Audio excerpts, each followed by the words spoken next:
Tango is losing functionality. This is not good.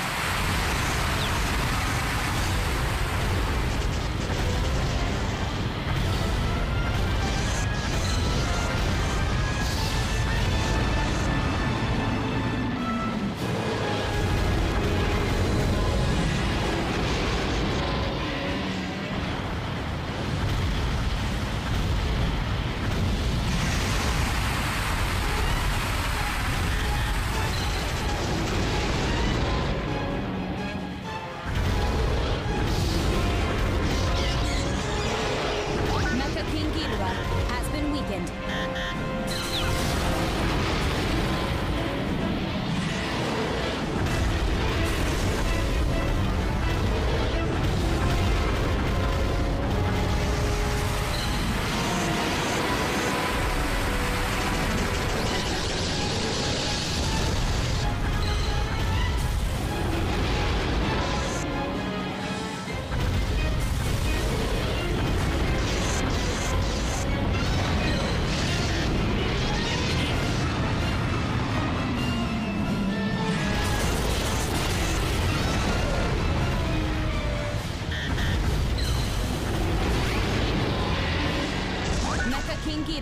Has gone down. Oh my god, Godzilla on the PS4 is everything a die-hard Godzilla fan should want. It tries to create the dynamic of the Japanese films on a game, and you know what? They do it so beautifully well in this game. The slow movements of the monsters, to the clunkiness of it, just adds to that level of cheesiness that the films went for, that the games have recreated. And I think a lot of people are missing that in their reviews, IGN especially. Godzilla on the PS4 is supposed to be slow and clunky. You're holding it to the standards of games like Call of Duty that are supposed to be swift and fast-paced and action-packed. This game is not like that. Now, this game is not perfect. It's not. As a game, it's not perfect. But what it does right, it does very well. We're picking up a strong signal. It's heading to the surface.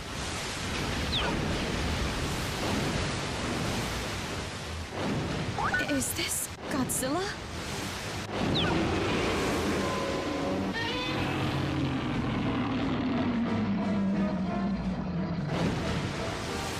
We cannot determine whether it is the same Godzilla as in our records. What does Godzilla want? Oh no, not the generator.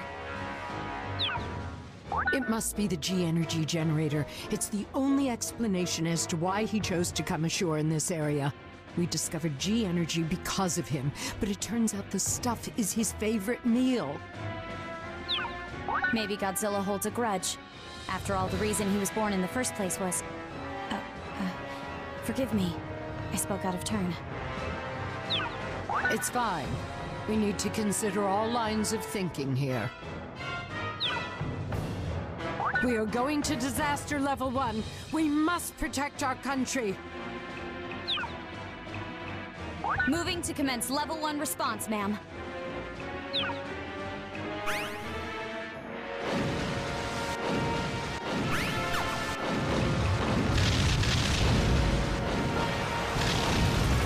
We can switch to the video feed at the data collection point. We're in danger here. Data collection seems to be complete. Second squad, begin your assault. Monsters on Earth. Wow.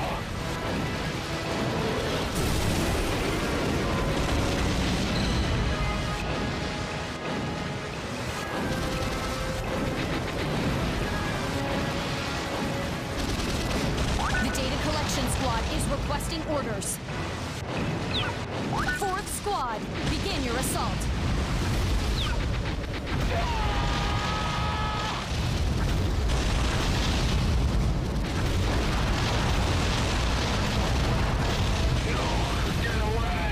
Third squad, begin your assault. I've got the skies covered.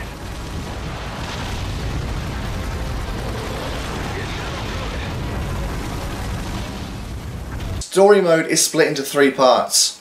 Something that's literally called Go Ashore, which is the main sort of bulk of the story, Invade and Defend. and it's exactly what it sounds like. Invade is where you play as a antagonist kaiju and go ashore and try and destroy as much of the town as possible. All the time you're getting attacked by good kaiju, one per stage. You know, you'll play as Destroyer or Godzilla and you'll come up against Mothra or Jet Jaguar. Likewise with Defend, you go through the stages and try and beat the evil kaiju and stop them from destroying the town. You'll play as Mothra or Jet Jaguar in that one, and you'll fight off Mechagodzilla or King Ghidorah. And Go Ashore is the main bulk of the story. You will play as Godzilla from the 90s as he tries to go through the towns and he smashes up everything around him, and kaiju will come ashore and you've got to beat the crap out of them. It's fantastic. The story centers around G-energy being used, which is kind of radiation that Godzilla's drawn to, and you've got to go ashore and try and destroy these generators and get as much of this G-energy as you can to grow Godzilla. And the bigger you grow Godzilla, the more of the story you unlock. There's between 8 to 10 stages in this game, and depending on how big Godzilla is, will depend on how far through the game you actually are able to go.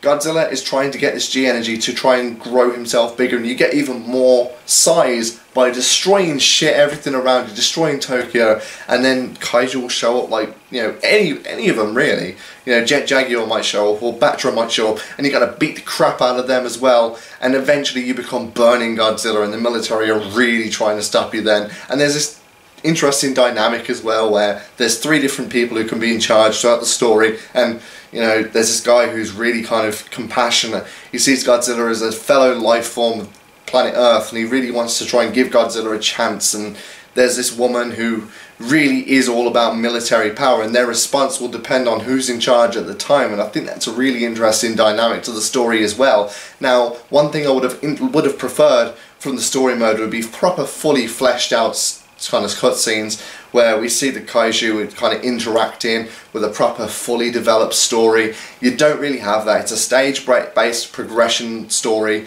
and they'll kind of preface a stage, you know, with a bit of voice acting, and then you'll kind of play through the stage and you'll do what you've got to do. You've either got to destroy the city and collect the G-energy and beat up a kaiju who shows up, or the military will send like this advanced weaponry after you. And man, that weaponry is annoying. I really hate the missions where you gotta fight the Super X's, because the Super X's are so annoying because they're really hard to get. You've really only got the option of using sweeping attacks on those. But the kaiju fights are so well done. They don't last as long as you would expect them to, or you would hope them to, but they are fun to play. And the controls and the fighting mechanics, it's so much like in the films, and oh, they've really recreated the kaiju fights so well, and it works so well. The only thing I wish is that the story was a bit longer and there was a fully fleshed out story, but you will keep revisiting the story to try and grind to get more parts for evolution mode, to customize the kaiju. I'll talk about that in a minute. Evolution mode is not all it's cracked up to be, but I'll get to that in a minute. But you will keep going back to the story to try and unlock more parts, try and unlock more kaiju to use in online modes and King of the Kaiju mode, which I will also talk about in a minute. But it's more of a grinding game, so if you don't mind grinding, you will love the story mode, because even though it's only about 2 hours, you will keep coming back to it. I've put about 10 hours into the story already just by replaying it, because there's always something new and a new dynamic you can create by playing it. There's 3 different routes you can go down: easy, medium and hard, and depending on which route you go down will depend on which kaiju show up and at what size they are. The bigger they are, the more powerful they are. It's as simple as that. On easy they'll be about 50 meters, 60 meters. On medium they'll be about 60 or 70. On hard they'll be anywhere between 70 and 100, and those 100 meter classes, they are so hard to beat, especially if you're unlucky enough to be 50 meters when they show up. But it's so much fun to play, and the different progression routes, you can choose which one you go to, and it just adds a new dynamic to the game every time you play it while you're trying to grind for these parts for evolution mode, so that works very, very well.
gone down.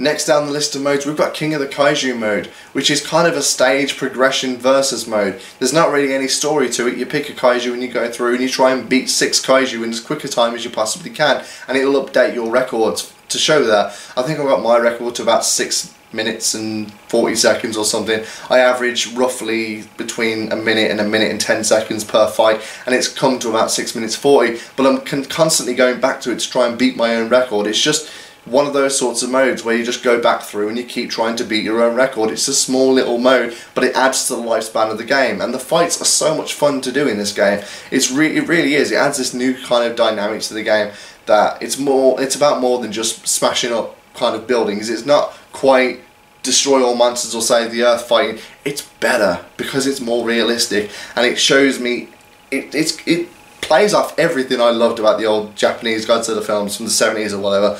It really does. They've taken that dynamic. The fighting really does feel like it does in those films, and it feels like I'm now creating part of that film and those films and that legacy that I love.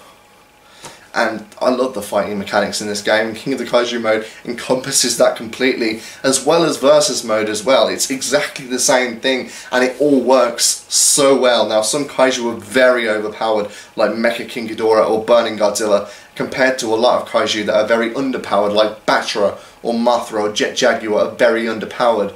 But that's the way it is, you know. Jet Jaguar would never be able to beat Mecha King Ghidorah in the films, and he can't do it in the games because they've tried to recreate the dynamic of the films in the game, and they've done it so well. No point in showing our hand just yet. The element of surprise is nothing without timing. Super X, engage. Type 3 Kiryu has been damaged from Godzilla's attack. Super X will arrive in 30 seconds. Get away!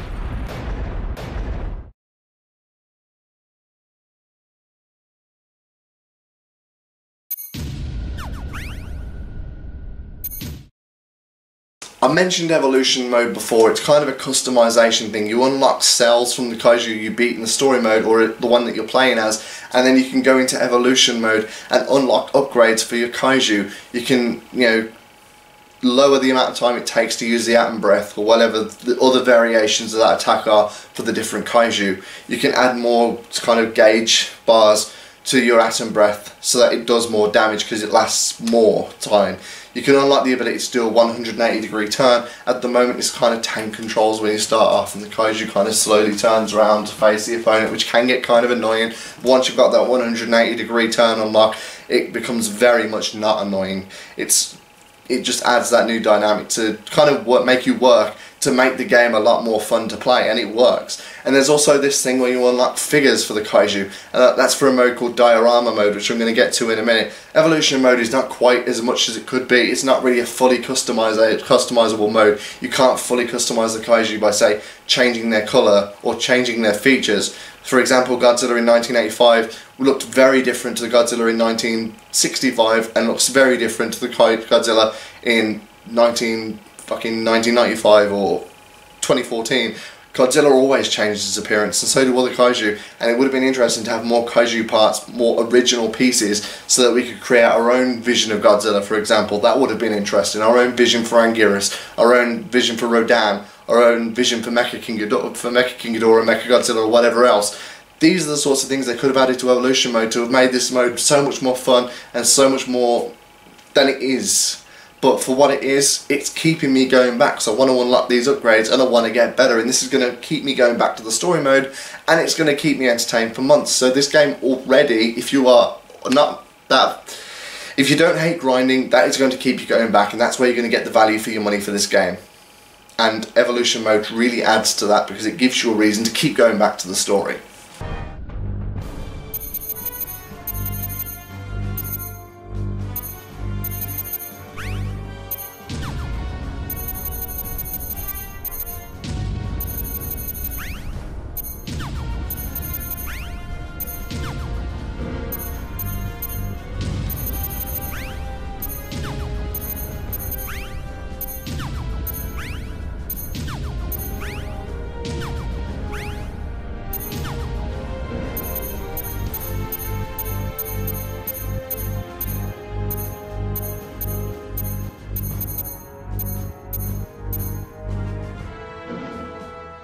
Diorama mode is this thing that doesn't really add to your progression of the story. It's just a fun little side, it's kind of a mini game sort of thing. You create a base, you kind of pick one of the bases. Once you've got 100% destruction in an area, you unlock it as a little base for your diorama, and you get out to 4 kaiju in there, create your own Godzilla scene, take a picture and share it on Facebook.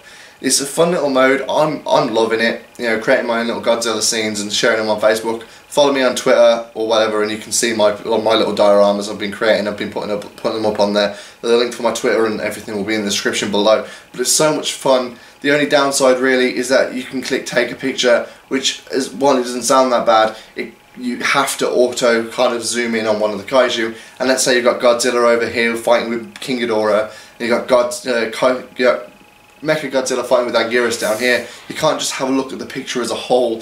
You got to focus on one of them and try and zoom out so far that you can't really make anything out. So it would have been cool to have had, say, a bird's eye view of the action, or from, say, a corner up here and see both the fights going on in this sort of like frame here. But you can't really do that, and it's kind of very limited on the sort of different angles you can pick. But it's so much fun to do on this game, it really is. And diorama mode is one of my favourite modes. I don't see why more games don't do this, because it would fit so well in, say, Mortal Kombat or Tekken or WWE, just to create your own scene and then share it on Facebook and Twitter. It's just some interesting sort of thing, diorama mode. I like it, and I wish more games would encompass something like this into their games, although a lot better than Godzilla has, because like I said, the focusing on one kaiju is kind of annoying when trying to get a decent picture.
The last mode I'm going to talk about is not really a playable mode. It's called the Kaiju Guide, and it's exactly what it sounds like. As you play through the game, you unlock more pages for the Kaiju Guide, and it has pictures from the actual films, some statistics, some information, and not just of the kaiju that are in the game. Other things like kaiju like Megira, who's not in the game but is in the kaiju guide, Manda, or Augur, or Monster X. You know, these sorts of Titanosaurus, some kaiju that aren't actually in the game, in this kaiju guide. And it's really, really interesting as a die-hard Godzilla fan for the last 20 years. It's just this sort of nostalgic mode where I can just go back and have a look at some of my favourite kaiju and see pictures from the films and look at stats and information and maybe learn something about, say, their size that I didn't know before or whatever else. And it's just this interesting mode as a die-hard Godzilla fan for the last 20 years. I appreciate the kaiju guide being in there because I can just go back and have a look and relive some of my memories of the Godzilla films and just do it, and then just sort of say I'm bored with Monster X, I want to look at Augur or Titanosaurus or Godzilla or Anguirus or Rodan or King Ghidorah or, you know, one of the Mecha Godzillas. You can do all that with the kaiju guide. It works so well.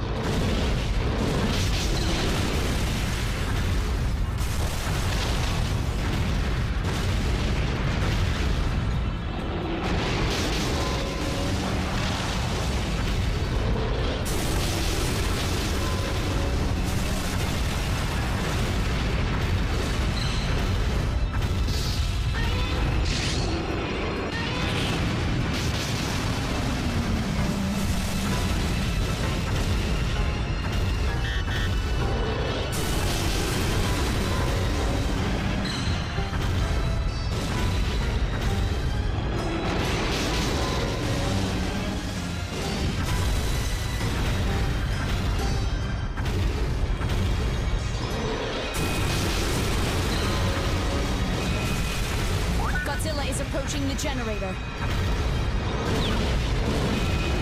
6th Squad, begin your assault. The generator is losing power.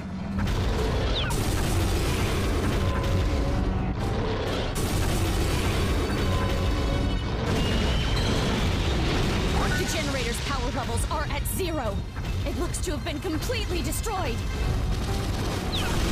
1st Squad, begin your assault.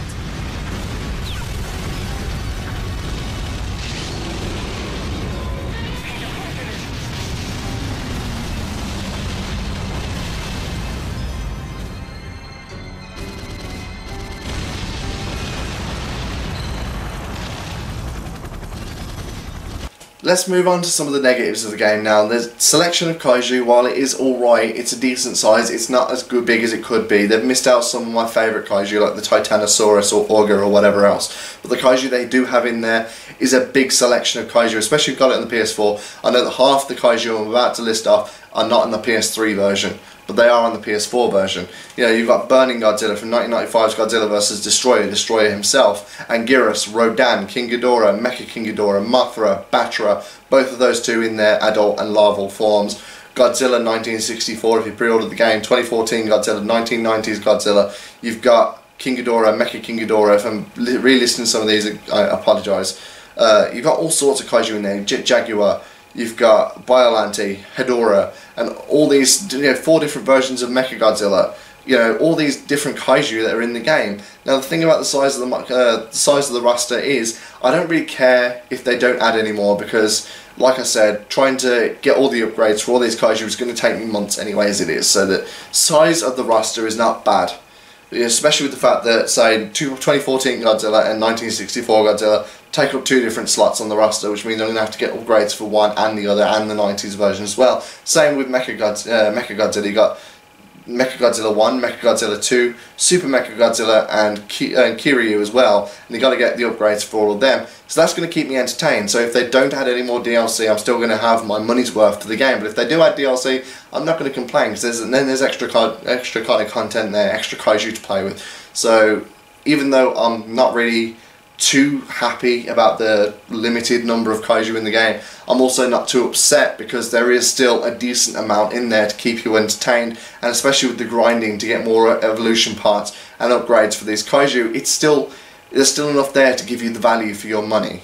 So I'm not going to complain too much about that. It's not a hill to die on, so to speak. If they do release DLC, I will get it. If they don't release DLC, I'm not going to cry over it. It's just that simple.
Kiryu is badly damaged. So in summary, looking at the game as a whole, deciding whether or not I think it's worth getting.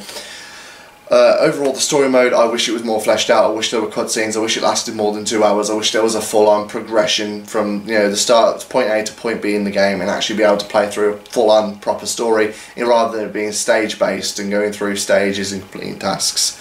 I don't like the fights with the Super X's or the other military hardware, because it's really annoying, and you're really only stuck to using one attack unless you're lucky enough to hit them with your tail or something. Like, you know, that is not fun. I dread the missions fighting the Super X, but you've got to do it. Some of the fights against the 100 meter class kaiju is very difficult, and some missions are extremely annoying. For example, when you've got 3 minutes to destroy the generators because the generators are going into shutdown mode, you got 100 meter class Mecha Godzilla coming after you. You got to get all these, what they're like, data collection points. You press R3, I think it is, or L3, and you got to collect data on Godzilla while standing in the right place. You got to get to 4 different places on the map and collect this data pool. And you've also got to destroy the generators in 3 minutes with Mecha Godzilla at full power coming after you as well. And it's very annoying because Mecha Godzilla at full power is going to do a lot of damage anyway as it is. So it's easy for him to beat you. So you've got to really focus on him. But also you're going to fail the mission if the timer runs out and the generator's going into shutdown mode. So that's really annoying as well. But overall, the story mode is generally fun to play as. King of the Kaiju mode is just, it's not going to be the bulk of your gameplay, but it's fun to keep going back and try and beat your last record. Online mode really is where the bulk of the longevity is going to come in. If you enjoy the fighting mode, you are going to keep taking it online, because that's where the longevity lasts. Once you've got all the upgrades, which again, I'm telling you now, is going to take months. Even if you play it non-stop, it's going to take months to do. Once you've got all those upgrades, you're going to want to take your kaiju online, and that's where the longevity is going to last. So I'm glad that there's online versus mode. I just wish there was local versus mode, so I could play it split screen with a friend. Oh, not split screen, because it's all going to be one screen anyway. But to play against a friend would have been fun. Too few games are giving you the option to play 2-player local. I'm just going to put that out there. Too few games are doing it. The Kaiju Guide is fun. It's a fun. I'm slipping over my words here. It's a fun little mode for die-hard Godzilla fans to go back and relive some of their favourite moments and just have a look at some of their favourite kaiju in depth, in great detail, and I do mean in great detail. And diorama mode is this, it's not going to help with your progression, but it is fun to just play around with and create your own little Godzilla scenes. Again, follow me on Twitter and I'm posting up more diorama mode creations, including the very popular one I created the other day where I have Godzilla kicking Mecha King Ghidorah in the nads. Go and check that one out. That one's up on Twitter. A load of people have told me they like that one. I'll put it on Facebook in the Godzilla group and it got 150 likes, you know. So a lot of people are liking some of those. So follow me on Twitter, and if you get the game, you can make your own. Overall, I'm going to rate this game. I'm going to give it a 7 out of 10. It could have been better. A bigger roster, a fully fleshed out story, more kind of customization and evolution mode. But overall, I'm very happy with the product. I don't feel like I've wasted my money. I bought it on release day, so I paid the full whack for it. But at the same time, I don't feel like I'm not getting my money's worth. I feel like I am going to get my money's worth. And I feel like overall, the game's longevity is what's going to keep me entertained for a long time to come. So if you are a die-hard Godzilla fan and you don't mind the slow simulation style gameplay, I definitely recommend you go out and check it out and pick it up. You know, maybe you can wait for it to come down in price if you really are worried about the value, but I definitely do recommend you pick it up, because if you do actually like the old Godzilla films from, you know, the Japanese era, and you don't mind simulation slow style gameplay, then I do recommend you pick this up. If you're looking for an arcade smash 'em up like Destroy All Monsters, go out and buy a PS2 and get Destroy All Monsters, because this is not the game for you. Overall though, if you do like simulation slow based games, I do recommend you pick up this game. So it's got a recommendation from me. It's a 7 out of 10. Yes, it could have been better, but what it does deliver is very good. It's very good quality. It's a very good amount of content, and I'm happy with my purchase. So it's definitely recommended from me. And what it does lack, it does more than make up for in other ways. So please, if you do disagree with me, if you agree with me, please let me know and drop a comment in the comment section below. I'm not going to flame anybody else for having a personal opinion. My attitude is, if you're respectful to my opinion, I'll be respectful to your opinion, and let's try and create some discussions in the comment section below. This has been my first review on this channel. I'm going to review more games as they start coming out in the future. So subscribe as well if you haven't already, because there's going to be a lot more content as well as reviews. There's also going to be Let's Plays. Follow me on Twitch, because I've been doing a few live streams lately. I've been kind of archiving some of them here to Facebook, here to YouTube. And follow me on Twitch for future, you know, live streams. Follow me on Twitter as well for more updates. Like the Facebook page. All these links are going to be in the description below. You know, like me on Facebook. Like the page on Facebook first of all for updates, or if you do miss any videos here on YouTube, you can find them on there. On Twitter, my videos get posted up there as well. I'll also post all updates about future live streams, or you know, extra content like the pictures from diorama mode, or other things as well. Gaming news as well, posted on Facebook and Twitter. Subscribe here on YouTube, because more content is going to be coming in the future. Follow me on Twitch for future, you know, live streams, and please drop a comment in the comment section below. Share this video on Facebook, on Twitter, on Google+, whatever you use. If you have a friend who's on the fence who is a Godzilla fan, please show them this video, let them make up their own mind, and you know, if I can convince someone to buy this game and they end up loving it, then that's what this review is for. So please show your friends this video if they are on the fence about getting this game. It is recommended from me. It's not a perfect game, but it's very, very close to being perfect for any true Godzilla fan who doesn't mind simulation. I'm not saying you're not a Godzilla fan if this game doesn't sound appealing to you, but as a Godzilla fan, the simulation style, they've really tried to They've really tried to give a lot of credit to the old Japanese films, and they definitely, in my opinion, do a very good job of that. But if you do disagree, please drop a comment in the comment section below. I love hearing other people's opinions. Let me know why you think I'm wrong, and just let's create a discussion. So thank you for watching. More content coming in the future, and I'll see you next time.